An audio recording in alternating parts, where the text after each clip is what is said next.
Sekarang perhatikan rahasianya. Idza qala al-'abdu, kalau seorang hamba berkata dalam salatnya, iyyaka na'budu wa iyyaka nasta'in. Ya Allah, sekarang kami ibadah, salat kami jadikan hanya untukmu. Dan sekarang kami punya persoalan dalam kehidupan. Kami mohonkan solusinya hanya kepadamu. Qala Allah Azza wa Jalla, seketika Allah akan menjawab kalimatnya. Perhatikan perbedaan dengan jawaban-jawaban sebelumnya. Hadza baini wa baina 'abdi.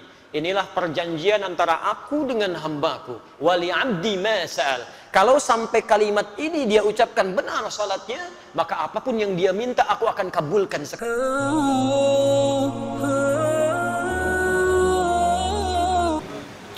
Namun ternyata amin saja tidak cukup dalam ibadah. Karena kalimat amin itu di dalam Al-Quran diletakkan setelah kalimat iyyaka na'budu wa iyyaka nasta'in ihdinas siratal mustaqim dan seterusnya ayat.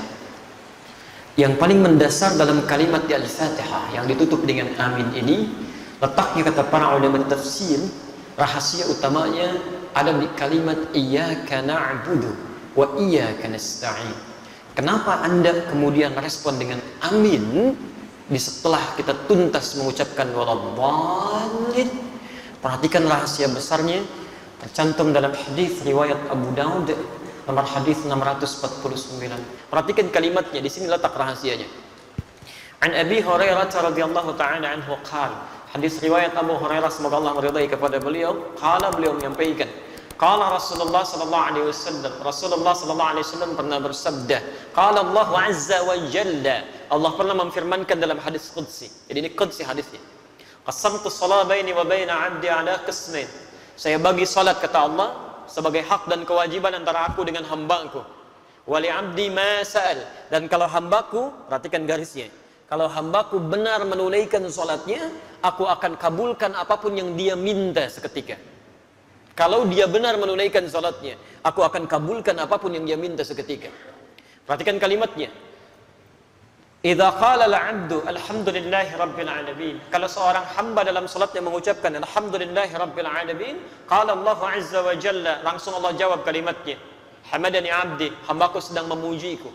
Wa idza qala al-'abdu ar-rahmanir rahim, kalau hambaku mengatakan ar-rahmanir rahim, qala Allah azza wa jalla athna 'alayya 'abdi. Allah menjawab hambaku sedang menyanjungku. Wa idza qala al-'abdu maliki yaumiddin, kalau hamba kemudian berkata maliki yaumiddin, qala Allah azza wa jalla, Allah menjawab majjadani 'abdi, hambaku sedang mengagungkanku. Sekarang perhatikan rahasianya. Idza qala al-'abdu, kalau seorang hamba berkata dalam salatnya, iyyaka na'budu wa iyyaka nasta'in. Ya Allah, sekarang kami ibadah, salat kami jadikan hanya untukmu. Dan sekarang kami punya persoalan dalam kehidupan. Kami mohonkan solusinya hanya kepadamu. Qala Allah azza wa jalla, seketika Allah akan menjawab kalimatnya. Perhatikan perbedaan dengan jawaban-jawaban sebelumnya. Hadza baini wa baina 'abdi. Inilah perjanjian antara aku dengan hambaku. Wali 'abdi ma sa'al. Kalau sampai kalimat ini dia ucapkan benar salatnya, maka apapun yang dia minta aku akan kabulkan seketika itu. Jadi kalau Anda benar dalam berdiri ini saja, sampai di sini saja, Anda benar kalimatnya, kata Allah, mau minta apa kamu? Kamu minta apapun, saya akan kabulkan.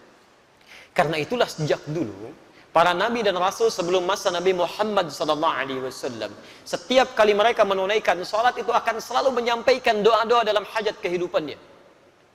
Sebelum kita sudah ada nabi yang salat, cuma caranya kita lebih sempurna, sampai dengan sujud dan salam. Dulu Masya Allah, Nabi Zakaria salat, Quran surah ketiga Ali Imran ayat 38 sampai 39, posisi paling kanan sebelah atas. Ya Masya Allah, Nabi Isa salat, Quran surah 19 dari ayat 31-nya, posisi paling kanan di pertengahan. Nabi Ismail bahkan ya, kakek Nabi Muhammad SAW ke-29 salat dan memerintahkan keluarganya untuk salat, Quran surah 19 di ayat 55-nya. Di semuanya salat. Nabi Musa salat, Nabi Ibrahim salat, semua salat. Jadi kalau Anda urutkan dari Nabi Muhammad SAW sampai Nabi Adam, mereka pun salat dengan cara yang berbeda dengan kita dan kita lebih sempurna. Muhammad bin Abdullah bin Abdul Muttalib bin Hashim bin Abdul Manaf bin Qusay bin Murrah bin Kilab bin Ka'ab bin Ghalib bin Fihr bin Malik bin Nadar bin Kinana bin Khuzaimah bin Mudrika bin Ilyas alaihi salam bin Nizar bin Mudar bin Ma'ad bin Adnan bin Addi bin Adri bin Muqawwam bin Nahur bin Tarih bin Ya'rub bin Yasjub bin Nabit bin Ismail alaihi salam bin Ibrahim alaihi salam bin Adhar bin Nahur bin Abir bin Kinan bin Arfakhshad bin Sam bin Nuh alaihi salam bin Mihlail bin Matashada bin Kinan bin Anwas bin Thith bin Adam alaihi salam. Nabi Muhammad sallallahu alaihi wasallam sampai ke atasnya semua salat. Perhatikan apa yang paling hebat terjadi. Pernah dulu ada dua orang menikah. Setelah berumah tangga ternyata secara medis divonis tidak mungkin punya keturunan. Suaminya rambutnya sudah memutih, fisiknya sudah letih, istrinya divonis secara klinis menopause dan mandul. Secara medis mustahil. Maka apa yang terjadi? Perhatikan kaidah Qur'annya, ini manhaj untuk kita semua. Quran surah ketiga Ali Imran ayat 38, posisi paling kanan sebelah atas. Hunalika da'a Zakaria rabbah.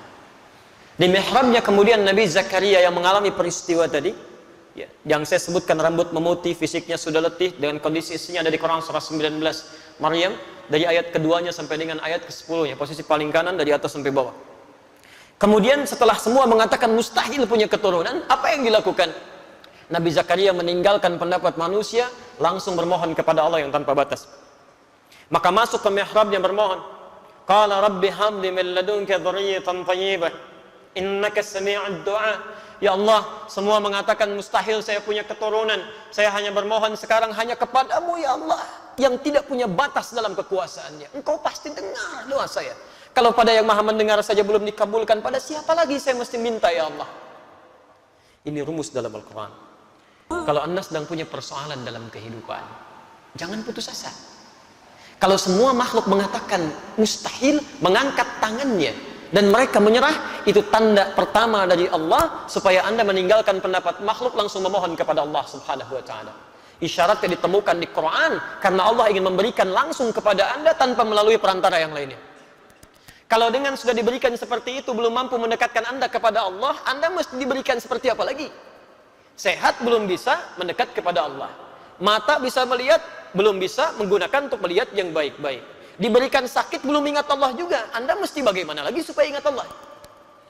Ada anak orang matanya nggak bisa lihat, cuman usianya 4 tahun, ada yang 5 tahun, mata buta, masih mau menghafal Quran, sampai hafal Quran. Muaz namanya. Anda 40 tahun, 50 tahun, matanya sehat, masih bisa melihat sampai hari ini. Kalau dengan seperti itu belum mampu melihat isi Quran saja, mesti dengan cara apa lagi dimotivasi supaya mau meningkatkan ibadah? Taib, ketika bermohon itu apa yang dilakukan? Ternyata bukan bermohon biasa, ditunaikan dalam keadaan sholat, masih berdiri sholatnya. Berdiri dalam bahasa Arab disebut qaim, qaim. Sedang sholat yusalli. Perhatikan, begitu memohon kepada Allah dalam salatnya, seketika turun malaikat dan kalimatnya menggunakan fa, fanadatul malaika. Ada yang menggunakan waw, ada yang menggunakan thumma, ada yang menggunakan fa. Itu berbeda. Saya katakan dhahaba Muhammad ila jami'il jihad wa Ali. Muhammad datang ke Masjid Al-Jihad dan Ali. Kalau menggunakan waw itu Muhammad datang, Ali nyusul. Kalau kalimatnya menggunakan thumma, maka ada jarak yang cukup panjang. Muhammad sudah pergi, 1 jam kemudian Ali baru datang. Tapi kalau menggunakan fa Ali, maka ketika Muhammad berangkat, Ali berangkat. Allahu Akbar. Begitu selesai doanya, menggunakan fa, fanadatul malaika. Selesai doa, belum selesai salatnya. Selesai doa, tiba-tiba turun malaikat. Wa huwa qa'imun yusalli fil mihrab. Sedangkan beliau masih berdiri dalam salatnya. Masih berdiri, belum selesai salatnya. Saat dalam keadaan berdiri ini apa yang disampaikan? Annallaha yubashshiruka bi Yahya. Allah kasih kabar gembira, Anda akan punya anak. Namanya langsung dari Allah, Yahya. Artinya hidup. Yang mustahil menurut manusia, lahir dari rahim seorang perempuan yang monofos dan mandul, bayi yang hidup, kata Allah tidak ada yang mustahil. Dan terlahir dalam keadaan sehat menjadi nabi setelah itu. Taat menunaikan salat. Nabi Zakaria berdiri dulu, salat, memohon, dikabulkan. Dengan keistimewaan Nabi Muhammad SAW, Nabi Muhammad dan umatnya bahkan sebelum berdiri sholat ditunggu oleh Allah mau minta apa. Nabi Zakaria berdiri dulu sholat, minta, dikabulkan. Umatnya Nabi Muhammad sebelum sholat ditunggu oleh Allah mau minta apa. Turun Quran surah kedua Al-Baqarah ayat 45 sampai 46, posisi paling kanan, pertengahan agak sedikit ke bawah. Perhatikan kalimatnya, wasta'inu bis sabri was salah. Wasta'inu, sigatnya amar, bentuk perintah. Dan jika Anda memiliki persoalan dalam kehidupan, perhatikan cara menerjemahkannya. Dan jika Anda punya masalah dalam hidup, tidak ada manusia yang tidak punya masalah. Ya, semua kita pasti punya masalah. Ini pun tenang-tenang begini belum tentu nggak punya masalah. Kantor ada yang belum selesai, itu pasti. Quran surah kedua Al-Baqarah ayat 155 sampai 157, posisi paling kiri di atas sampai ke tengah. Setiap kita punya persoalan, ya. Baik. Dan jika Anda punya masalah dalam kehidupan, maka mintakan solusinya kepada Allah. Perhatikan caranya ya, supaya masalah cepat selesai kalau Anda sedang punya masalah. Satu, bis sabri. Terima dulu masalahnya dengan sabar. Jangan mengeluh. Tidak ada satupun ayat di Quran yang berbicara tentang keluhan. Pilihannya cuma sabar. Diterima dengan sabar. Dengan kesabaran itu nanti bimbingan Allah turun. Perhatikan rumus ya, rumus kesabaran dalam Al-Quran tentang masalah. Lihat rumusnya. Quran surah kedua Al-Baqarah ayat 286. La yukallifullahu nafsan illa wus'aha. Allah sampaikan, tidak mungkin Allah menguji, menitipkan masalah pada seseorang kecuali dia sanggup mengatasinya. Artinya kalau Anda sedang diberikan masalah, diberikan ujian, artinya Anda sanggup mengatasinya. Jadi sekarang kalau Anda sedang punya masalah berat, luar biasa, itu artinya cuma Anda yang sanggup, yang lain belum tentu bisa. Karena itu dititipkan kepada Anda, bukan pada yang lain. Jelas ya? Karena cuma Anda yang bisa mengatasi. Sifat Allah itu punya keadilan, tidak mungkin menitipkan masalah pada orang yang tidak sanggup. Kalau Anda sedang punya masalah luar biasa, artinya hanya Anda yang sanggup mengatasinya, yang lain tidak. Dan tidak usah pasang status, memang hanya saya yang bisa mengatasinya. La yukallifullahu nafsan illa wus'aha. Diterima dengan sabar. Sifat adil Allah ini, Masya Allah, bukan hanya melekat pada manusia. Binatang pun mendapatkannya. Tumbuhan pun meraihnya. Tahu cicak? Bagaimana beraktivitasnya? Merayap. Di mana? Di dinding. Apa makanannya? Nyamuk. Nyamuk bagaimana aktivitasnya? Terbang. Di mana sifat keadilan Allah? Makanannya bisa terbang, cicaknya nggak bisa terbang. Kalau nyamuknya jenius, itu jadi permainan cicak, gitu. Tapi perhatikan, turun kemudian keadilan Allah di sini, dan disinilah kemudian hikmah besar kita dapatkan. Orang tua kita hanya mengajarkan sedikit lirik untuk memahamkan itu. Cicak-cicak di dinding. Diam-diam, Allahu Akbar. Cuman diam-diam merayap. Keadilan Allah hanya memerintahkan kamu merayap ya. Dia merayap walaupun cuman diam-diam. Perhatikan, ketika cicaknya mengikuti ikhtiar yang ditetapkan Allah, merayap dia sekalipun diam-diam, yang terjadi setelahnya apa? Datang seekor, Allahu Akbar. Nyamuknya yang datang, bukan cicak yang mendatangi nyamuk. Dia cuma dituntut merayap walaupun diam-diam, rizkinya datang, bukan cicak yang mendatangi nyamuk. Nyamuknya yang datang. Siapa yang mendatangkan nyamuk kepada cicak? Kalau dia tidak merayap, gak akan datang, Pak. Cicak saja yang tidak dihisab, rizkinya ada, apalagi antum yang dihisab. Datang seekor nyamuk, setelah itu silahkan ya. Jadi selalu gitu kan, ada kebaikan yang bisa kita dapatkan. Jadi rumus dalam kehidupan, ketika Anda mendapatkan masalah, terima dengan sabar. Tapi tidak cukup sampai situ. Wassalah. Dan saat sholat, mintakan solusinya. Minta kepada Allah ya. Makanya kalimatnya ketika wasta'inu itu kata perintah. Lihat, wasta'inu itu bentuk perintah. Kalau ingin dirubah jadi bentuk permintaan, maka dirubah kalimatnya dari wasta'inu menjadi nasta'in. Itu bentuk permintaan. Wasta'inu dirubah jadi bentuk nasta'in. Ya Allah, Engkau perintahkan kami minta, sekarang kami memohon solusinya. Nasta'in. Kepada siapa? Kepadamu ya Allah. Iyaka. Iyaka nasta'in. Saya mau tanya, apakah dalam sholat kita mengucapkan kalimat iyaka nasta'in? Saat sujud atau saat rukuk? Berdiri. Bukan sujud, bukan rukuk, berdiri. Iyyaka na'budu wa iyyaka nasta'in. Bukankah Nabi Zakaria bermohon saat berdiri? Beliau minta dikabulkan. Kita belum minta, sudah ditunggu oleh Allah. Tunaikan salat, lakukan. Saya tunggu. Kamu minta wa iyyaka nasta'in? Dijawab di hadis qudsi. Ada baini wa baina 'abdi wa li 'abdi ma sa'ad. Ini perjanjian antara aku dengan hambaku. Kalau hambaku benar salatnya, maka akan kabulkan apapun yang dia minta. Allahu akbar. Nah, karena itulah Bapak dan Ibu sekalian, dalam masalah salat ini Nabi tegas sekali. Dan tidak ada toleransi yang sangat tinggi di sini. Semua diberikan ketentuan yang jelas, dalil yang benar, sehingga ketika diikuti semua itu diharapkan semua orang sholat mendapatkan keutamaan yang dimaksudkan. Itu baru satu. Antum hati-hati ya di sini ya. Pernah dulu di zaman Nabi, ada orang masuk ke masjid Nabi, namanya Khalad Az-Zuraiqi. Sholat di samping Nabi, tapi jadi bermasalah. Itu ada di Al-Bukhari, nomor hadis 751.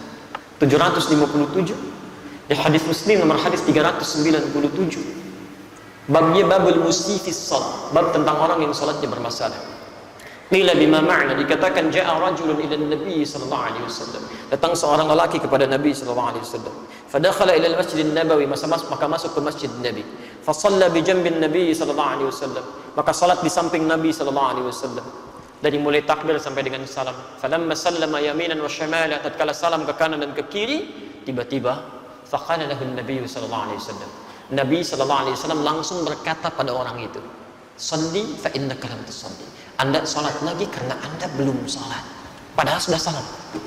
Fa'ada salatahu thalatha marrat. Kemudian ia mengulangi salatnya sampai dengan 3 kali. Faqala lahu an-nabiy sallallahu alaihi wasallam mithla ma kana. Setiap kali dia salam, Nabi tetap mengulangi kalimat yang sama. Ulangi salatnya, kamu belum salat. Faqala ya Rasulullah ma ahsinu ghaira.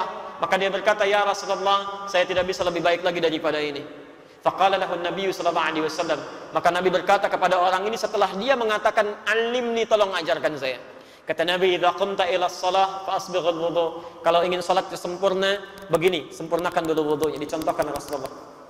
Kemudian famastaqbilil qiblah, menghadap ke arah kiblat, begini caranya. Diatur dari mulai berdirinya, merapatkan safnya, sampai dengan kemudian bertakbir sampai salamnya. Setelah selesai itulah kita mendengar kalimat sampai hari ini. Sallu kama ra'aitumuni usalli. Al-Bukhari nomor hadis 651. Salatlah kalian persis seperti melihat saya ini salat. Nah, ternyata praktek Nabi ini meminta kita salat seperti pernah melihat Nabi salat. Dulu sahabat melihat dan mengajarkan pada generasi setelahnya, bukan ingin membebani kita salat, tapi supaya salat kita benar. Dengan benarnya salat itu, manfaat salat bisa kita dapatkan dalam kehidupan. Minimal doa kita bisa dijawab oleh Allah. Bukankah dalam semua gerakan salat ada doanya? Ruku ada doanya, sujud ada doanya, duduk di antara 2 sujud 7 permintaan. Ada yang minta rezeki, ada yang minta rahmat, ada yang minta ampunan, ada yang minta perlindungan. Rabbighfirli warhamni wajburni warfa'ni, dan seterusnya. Subhanallah. Jadi ada kebaikan di situ. Itu baru 1, belum 4 yang lainnya. Karena Allah menjamin ada 5 kebaikan yang diberikan pada orang yang sholatnya benar, yang tidak akan pernah diberikan pada yang tidak sholat, atau bahkan orang sholat tapi sholatnya tidak seperti yang diinginkan oleh Al-Quran dan dituntun oleh Rasulullah SAW. Baik.